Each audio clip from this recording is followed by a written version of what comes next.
एक minute movie में आपका फिर से स्वागत है।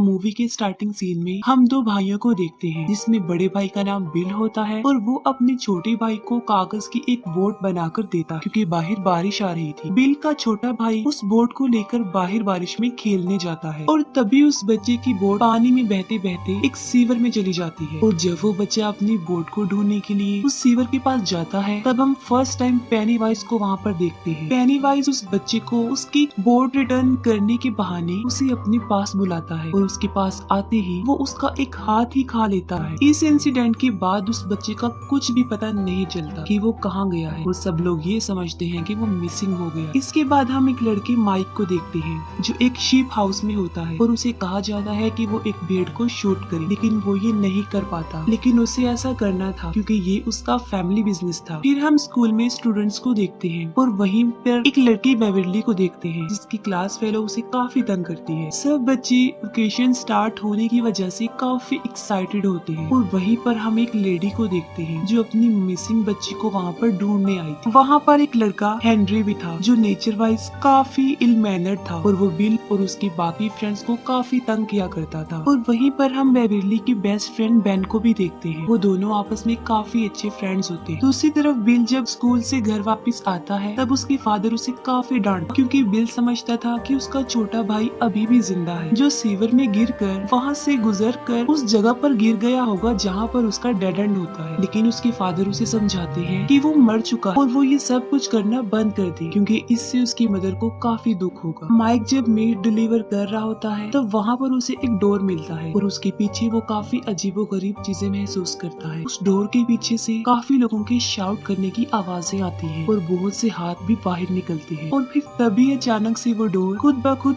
ओपन हो जाता है और वहाँ पर माइक पेनीवाइज को देखता है। इतनी ही देर में हेनरी अपने फ्रेंड्स के साथ वहाँ पर आता है और माइक को टीज करके वहाँ से चला जाता है। बिल का एक फ्रेंड अपने फादर के ऑफिस में बुक रखने के लिए जाता है और वहाँ पर वो एक बहुत डरावनी औरत की पेंटिंग देखता है जिससे वो अक्सर डर जाया करता है। उससे डराने वाला कोई और नहीं बल्कि पेनीवाइज था जो सबको उनके डर से ही डराता था और उन चीजों से जिनसे वो डरते हैं। बिल अपने फ्रेंड्स को लेकर सीवर के डेड एंड की तरफ जा रहा होता है और बेन लाइब्रेरी में बैठकर पोएट्री लिखता है और साथ ही एक जगह डेयरी की हिस्ट्री भी पढ़ रहा होता है जो असल में वही जगह थी। उस हिस्ट्री में उसे डेयरी में होने वाले सारे इंसिडेंट के बारे में इंफॉर्मेशन मिलती है और वो इंसिडेंट्स लोगों की डेथ के बारे में थी, यानी बहुत से लोगों की डेथ हो गई थी। और फिर बेन को ह्यूसिनेशन स्टार्ट हो जाती है और उसके साथ ये कोई और नहीं बल्कि पेनीवाइज ही कर रहा था और बेन को वहाँ पर एक बैलून भी उड़ता हुआ नजर आता है जो और किसी को नजर नहीं आ रहा होता। बेन जब उस बैलून के पीछे जाता है तब उसे वहाँ पर बहुत सारे ईस्टर एग्स मिलते हैं और उन्हें फॉलो करते करते वो लाइब्रेरी तक पहुंच जाता है और तभी एक आधा जला सर कटा इंसान बेन पर हमला करने के लिए उसकी तरफ बढ़ता है,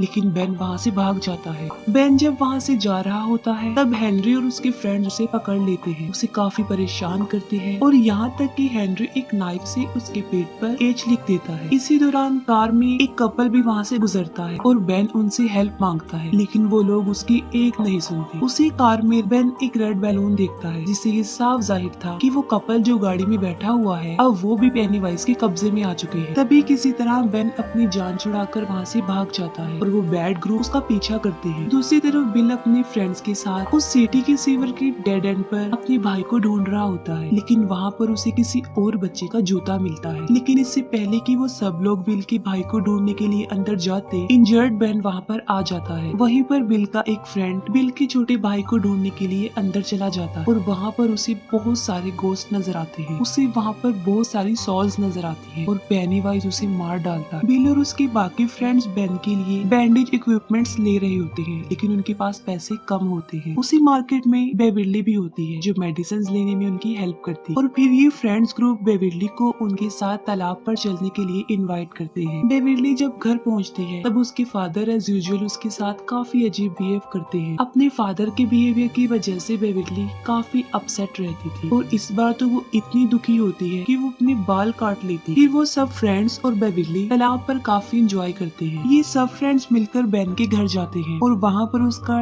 डेरी टाउन से रिलेटेड हिस्ट्री कलेक्शन देखते हैं। बेन उन्हें बताता है कि जो जो लोग इस सिटी में रहा करते थे एक एक करके वो वहाँ से गायब होते रहे, लेकिन अजीब बात तो ये है कि लोगों के गायब होने का कोई भी रीजन, उनकी डेड बॉडी या कोई भी निशान नहीं मिला। बस सिर्फ उस सिटी में ही एक कुएं के पास मरे हुए लोगों के कपड़े थे जो खून से भरे हुए थे और वहाँ पर खून खराबा आम हो गया, लेकिन उसके पीछे ये पता नहीं चल सका कि ये कौन कर रहा। फिर हम बिल के फ्रेंड एडी को देखते हैं जो स्कूल से घर की तरफ जा रहा होता है और रास्ते में वो एक बहुत पुराने घर के सामने से गुजरता है और ठीक उसी वक्त उसकी मेडिसिन लेने का टाइम भी हो जाता है और एडी वहाँ पर रुककर अपनी मेडिसिन लेने लगता है और तभी एडी को उस घर से किसी की आवाजें सुनाई देती है। वो आवाजें सुनकर एडी काफी घबरा जाता है, वो वहाँ से जाने लगता है। तभी घबराहट के आलम में उसकी मेडिसिन उसके हाथों से गिर जाती है। एडी जब अपनी मेडिसिन उठा रहा होता है तभी वहाँ पर एक बदसूरत काफी गंदा और बीमार आदमी आकर उसे डराता है और उसे डराते डराते वो उस पुराने घर की तरफ ले जा रहा होता है, लेकिन एडी भागकर उस घर के पीछे चला जाता है और एडी को वहाँ पर पेनीवाइज नजर आता है। एडी वहाँ से भाग जाता है। बेवर्ली जब घर आती है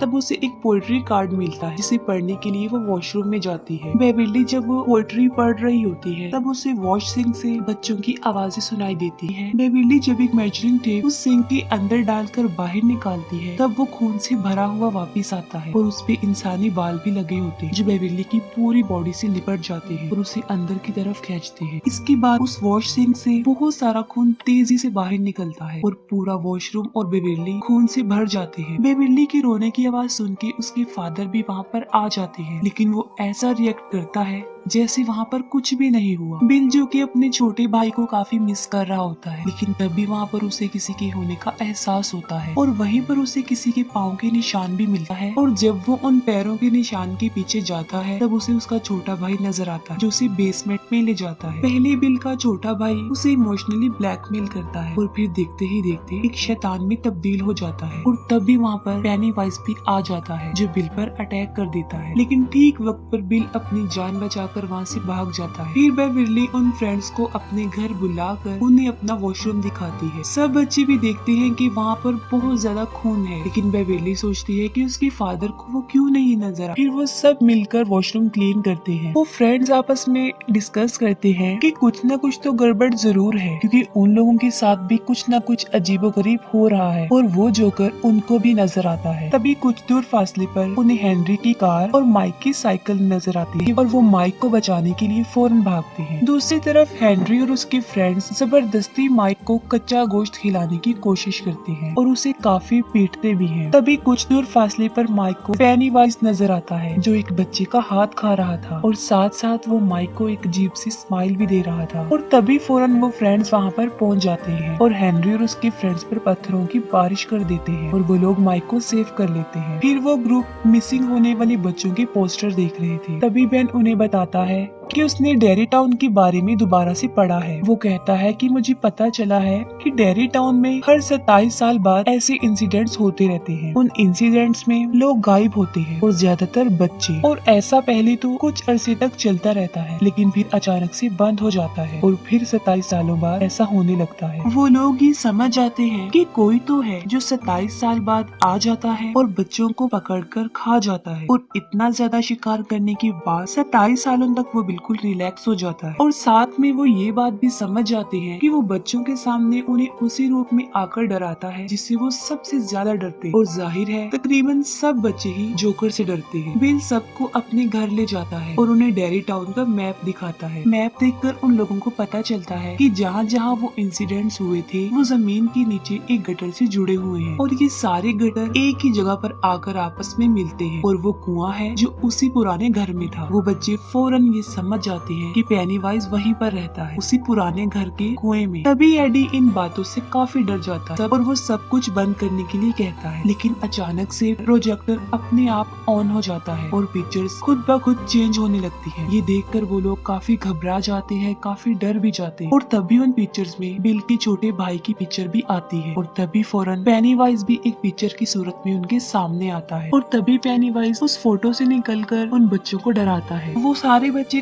काफी डर जाते हैं, लेकिन बिल डिसाइड करता है कि वो उस पुराने खंडर वाले कुएं में जाएंगे और पेनीवाइज का मुकाबला करेंगे। वो सब बच्चे बिल की बात मानकर उसके पीछे पीछे उस घर में जाते हैं। बिल कहता है कि हमें उसका मुकाबला करते हुए उसे रोकना चाहिए, वरना ये सिलसिला ऐसे ही चलता रहेगा और हो सकता है कि नेक्स्ट उनमें से ही कोई हो जो मिसिंग हो जाए और उस जोकर का शिकार बन जाए। और जब वो लोग उस घर के अंदर जाते हैं तो पेनीवाइज उन्हें विजन दिखाता है और एक दूसरे से अलग कर देता है। एडी फिर से उस क्रीपी आदमी से डरकर ऊपर से नीचे गिर जाता है और काफी इंजर्ड हो जाता है। उन फ्रेंड्स में बिल का फ्रेंड रिची जो एक रूम में बंद हो जाता है और वहाँ पर बहुत सारे जोकर्स थे और तभी वहाँ पर पेनीवाइज आ जाता है। लेकिन इससे पहले कि वो रिची को कोई नुकसान पहुँचाता, बिल बिल्कुल ठीक वक्त पर दरवाजा खोलकर उसे बचा लेता है और फिर पेनीवाइज एडी के पास जाता है। लेकिन इससे पहले कि पेनीवाइज एडी को डराकर मार देता, बिल और रिची वहाँ पर पहुँच जाते हैं और पेनीवाइज उन दोनों पर ही अटैक कर देता है और तभी बेविरली एक लोहे की रॉड को पेनीवाइज के सर में दे मारती है, जिससे वो जख्मी हो जाता है। लेकिन इसके बावजूद भी वो बच्चों को डराने से बाज नहीं आता। वो उन्हें काफी डराता है और अपने बड़े बड़े नाखूनों से वो बेन को जख्मी कर देता है। लेकिन वो सारे बच्चे वहाँ पर एक साथ थे और पेनीवाइज भी इंजर्ड था, तो वो उन्हें कोई नुकसान पहुँचाए बगैर ही वहाँ से चला जाता है। तभी बिल उसका पीछा करता है और उसे उस कुएं में जाते हुए देख लेता है और तभी वो सब बच्चे उस घर से अपनी जान बचाकर भाग जाते हैं। बिल अपने फ्रेंड्स को कहता है कि वो दोबारा से उस घर में जाएंगे, लेकिन अब वो पूरी तैयारी से आएंगे और बड़ी बहादुरी से वो पेनीवाइज का मुकाबला करेंगे। लेकिन बेविरली के अलावा कोई भी उसकी ये बात मानने के लिए एग्री नहीं होता। वो कहते हैं कि वो लोग वापस वहाँ पर नहीं जाएंगे। बिल का फ्रेंड रिची जब उसे कहता है कि उसका भाई अब मर चुका है, बिल को इस बात पर गुस्सा आ जाता है और उन दोनों में लड़ाई हो जाती है और वो ग्रुप आपस में बिखर जाता है। बेविरली उन्हें काफी समझाती है कि पेनीवाइज यही चाहता है कि वो सब एक दूसरे से अलग हो जाएं, क्योंकि उसे पता है कि अगर वो साथ रहे तो वो उसका मुकाबला कर लेंगे। लेकिन बेविरली की ये बात कोई नहीं सुनी। दूसरी तरफ हेनरी को अपने घर के पास रखे गए लेटर बॉक्स के ऊपर एक रेड बैलून उड़ता हुआ नजर आता है, जो पेनीवाइज के वहाँ होने का साइन था। जब उस बॉक्स को ओपन करता है तब उसे वहाँ पर एक नाइफ मिलता है। ये नाइफ उसी का था जो जंगल में गिर गया था जब वो बेन के पीछे भागा था। हेनरी जब उस चाकू को ले लेता है तो वो पूरी तरह से पेनीवाइज के कंट्रोल में आ चुका होता है। पेनीवाइज हेनरी को बहुत फोर्स करता है कि वो अपने फादर को जान से मार डाले, जबकि हेनरी सच में पेनीवाइज की बहुत ज्यादा कब्जे में आ चुका था और वो सच में ही अपने फादर को जान से मार डालता है जब वो सो रहे होते हैं। बेविरली के डैड अग्रेसिव होकर उसके साथ जबरदस्ती करने की कोशिश करती है। बेविरली अपने फादर को टांग मार के वहाँ से भाग जाती है और खुद को वॉशरूम में बंद कर लेती है। लेकिन बेविरली का फादर बाथरूम के दरवाजे को तोड़कर अंदर घुस जाता है। अपनी जान बचाने के लिए बेविरली सिंक अपने फादर के सर में मार देती है, जिससे वो इंजर्ड होकर बेहोश हो जाता है। दूसरी तरफ बिल बेविरली को ढूंढते ढूंढते उसके घर तक चला जाता है, जहाँ पर उसे उसके फादर की डेड बॉडी के साथ दीवारों पर पेनीवाइज का मैसेज मिलता है। वहाँ पर लिखा होता है कि you die if you try. Bill अपने सब फ्रेंड्स को बताता है कि पेनीवाइज बेविरली को ले गया है और वो बेविरली को बचाने के लिए फिर से एक हो जाते हैं और फिर वो लोग दोबारा से उस घर में आते हैं। लेकिन इस बार वो अपनी पूरी तैयारी से पेनीवाइज का मुकाबला करने के लिए हथियार भी अपने साथ लाए होते हैं। दूसरी तरफ बेविरली के ऊपर खून के कुछ कतरे गिरते हैं, जिससे वो होश में आती है और वो देखती है कि वो एक गटर में है, जहाँ पर कचरे का एक बहुत बड़ा ढेर काफी ऊंचाई तक लगा होता है और वहाँ पर बच्चों की डेड बॉडीज भी हवा में फ्लाई करती है। तब बेविरली वहाँ से भागने की कोशिश करती है, लेकिन पेनीवाइज उस पर अटैक कर देता है और उसे काफी डराता है। लेकिन बेविरली नहीं डरती। बेविरली बड़ी बहादुरी से उसका मुकाबला करती है। पेनीवाइज जब देखता है कि वो उसे नहीं डर रही तो वो उसे उसका